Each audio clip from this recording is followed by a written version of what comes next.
This car right here reminds me of my high school days. Back in high school, me and my friends used to argue about cars all day, every day, and there's one argument that has not been settled till today. The argument is which car is the best between the BMW M3 E92 and the Mercedes-Benz C63 AMG. Most of the guys were M3 fans, and me, I was obsessed with the AMG.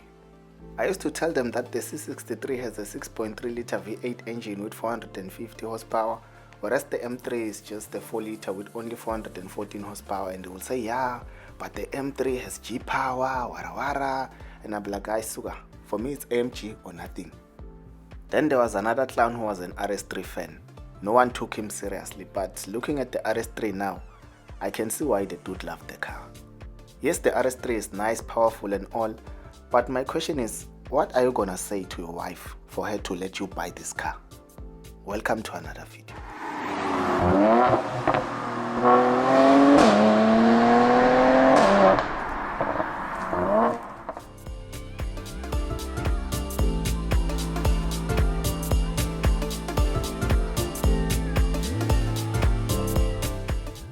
It's not a crime to check out cars we don't afford. The problem is when you spend more than half of your salary to get one. So in today's episode of A Car We Don't Afford, we're checking out the Audi RS3. But before we continue with this review, you should note that the RS3 is the high performance version of this car. I don't know why I'm telling you this, but I thought I should put it out there. Design-wise, Audi understood the assignment, and if you think this car is not nice, just leave cars and focus on motorbikes.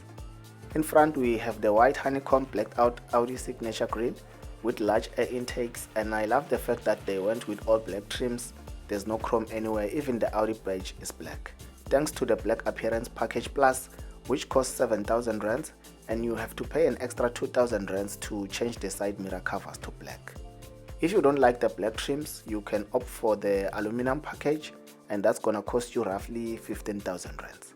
This thing is a beast and it looks the part.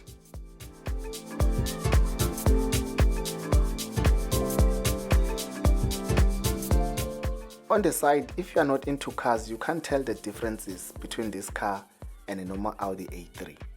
And even if you are a petrol head, you have to look hard to spot the differences. There's 3 wheels designs for the RS3. You can either go with the standard ones, which are not so nice, or the matte black ones, which cost 11,000 rands, or the ones you are looking at right now, and they come in at around 12,000 rands. This is a German car, so obviously you will get a sunroof, but you will have to pay an extra 17,000 rands for it. If you opt for the aluminum package, you get an aluminum trim around the windows. This car is nice, but it seems like you have to pay extra for every nice feature here, and that's my problem with German cars. At the back we have some large oval shaped side-by-side tailpipes and a nice diffuser. If you're into silly stuff, you can pay an extra 23,000 rands for a large carbon fiber roof spoiler. The boot space is 282 liters for the Sportback and 321 liters for the sedan variant, and we have an electric tailgate.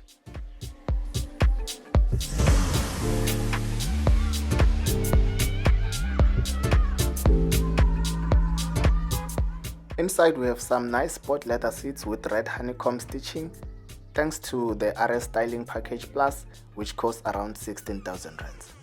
In terms of dashboard layout, this car is completely identical to the normal Audi A3. The major difference is the sporty flat bottom steering wheel in the RS.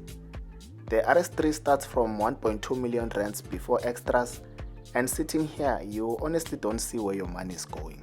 With this car you only see where your money is going when it starts moving, and we'll get to that. At the back there's air vents and 2 USB ports for the back passengers, just like in the Baleno GL.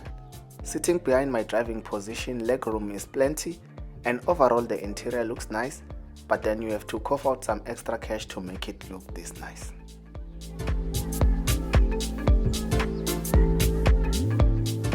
Under the hood we have a 2.5-liter TFSI 5-cylinder engine, sending power to all 4 wheels. The power output is 294 kilowatts and 500 Newton meters of torque. Audi claims that the RS3 moves from 0 to 100 in 3.8 seconds, but you all know the story, Mus.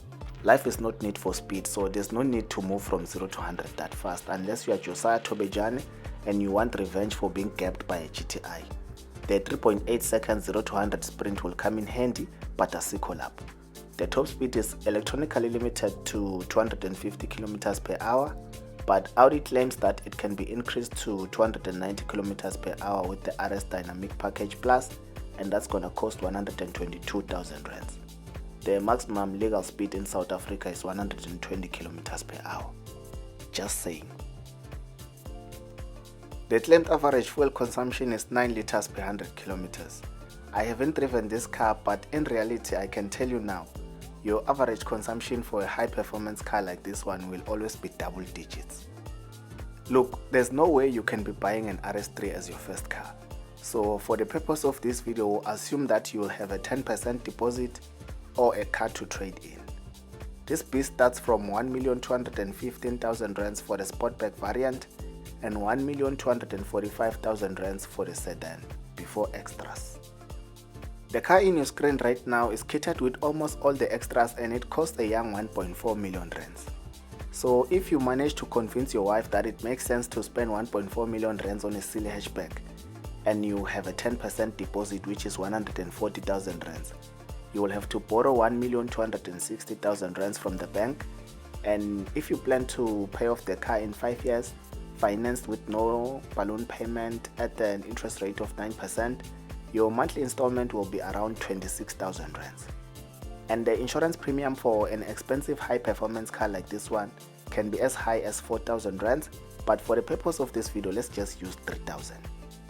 A 26,000 rands car installment plus 3,000 rands for insurance takes your monthly cost to 29,000 rands before you factor in the cost of fuel.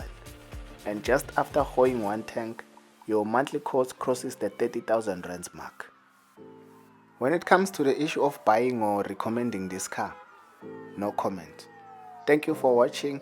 Don't forget to like, share and subscribe to the channel for more car content in a Mzansi context.